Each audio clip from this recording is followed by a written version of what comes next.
What's going on, everybody? My name is Clayton and thank you so much for joining my channel, New Patterns Guys. Hey, if you're not subscribed, please do so. I would greatly appreciate that. And also, if you like this video, give it a thumbs up, share it with some of your friends. Maybe they have an anxiety issue. So if you could do that for me, that would be greatly appreciated. Guys, I know it's been a minute, but I'm back and I want to get to, got a new whiteboard here, and I want to get to some of the questions that I've been asked in the comment section.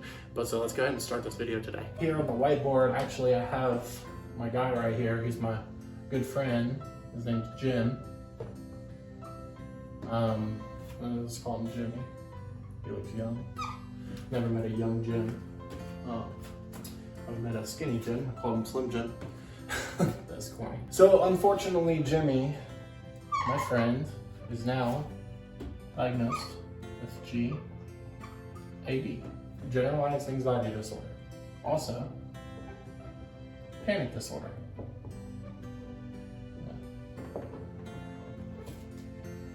So the difference real quick, generalized anxiety disorder, you're worried about, something every single day of your life.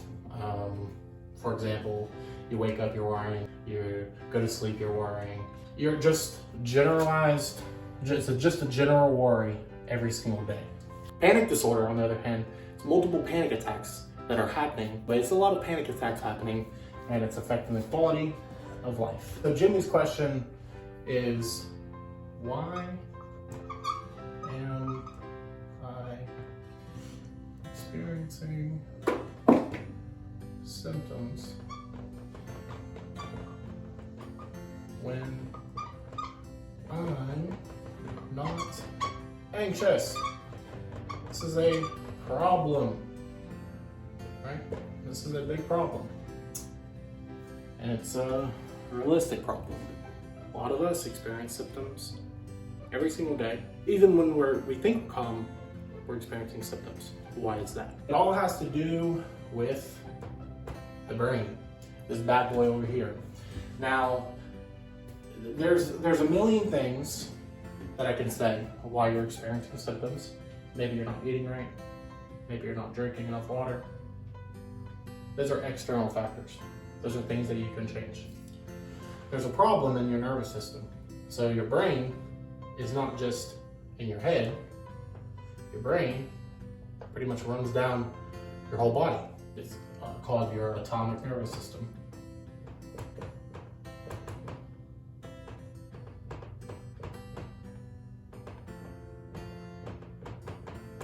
So because of that's happening, the problem's coming from your autonomic nervous system because your sympathetic nervous system has now taken over your parasympathetic nervous system.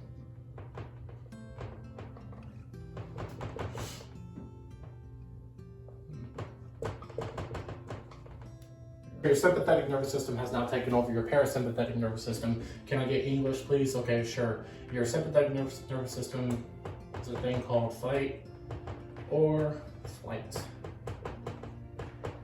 Your parasympathetic nervous system is your rest and digest. Now it's easy to make the assumption that Jimmy, is anxious all the time because he has GAD and his panic disorder. He is anxious all the time, so he's going to have an increased heart rate, increased blood pressure, increased, oh, this is a good one right here. Stomach problems. Remember, because your rest and digest, you can't digest food if you're anxious. It's going to the vital organs, it's going to your heart, right? It's going to your brain. You're gonna have an increase in probably breathing rate.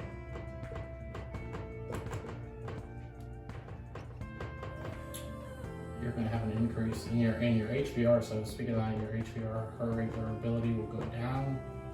Breathing rate will go up, causing you to, some people get chronic hyperventilation, and they don't even know it.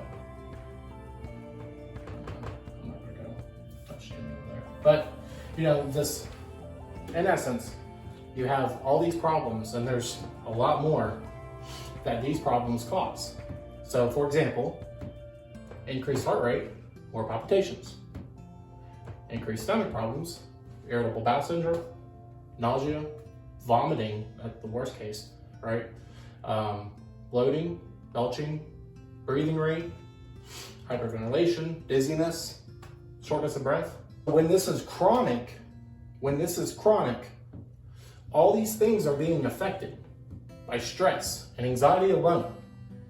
A lot of people don't believe that anxiety can do all this, but it can do this and more that I just don't have room to write. So what do we do for it? Well, the most obvious treatment, CBT, cognitive behavioral therapy. Now, I have so many people who message me that this worked wonders. If you have GAD and a panic disorder, it's very important. Try that. Another thing that can help, probably worse, situations, SSRIs, Zoloft, Prozac, medicine, right? Let's see, what's another thing that could help? Say drinking more water. Right? That'll lower your blood pressure, that'll lower your heart rate. What else? Okay, here's a good one. How about taking multivitamins? This is honestly an overlooked one, taking multivitamins, because when you have anxiety, your body is using up energy, using up your, the things you need more quickly. Taking a multivitamin helps restore it. Something I'm guilty of, eating better, right? Don't overload your belly and make it harder for food to digest. We're all guilty of it, right? And probably a lot of you are disappointed that I'm not giving you no miracle quick fix. I'm being real with you. If you have generalized anxiety and panic disorder, treating the palpitations, with whatever you're trying to treat a palpitation with, isn't gonna do much. Your body is in a hypersensitive state. You need to treat the anxiety before you can treat any of the symptoms. Treat the anxiety, the symptoms get treated. Don't treat the anxiety, try to treat the symptoms, it's still gonna be there.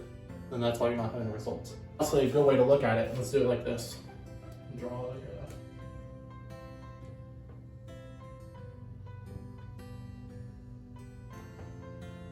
got a bucket.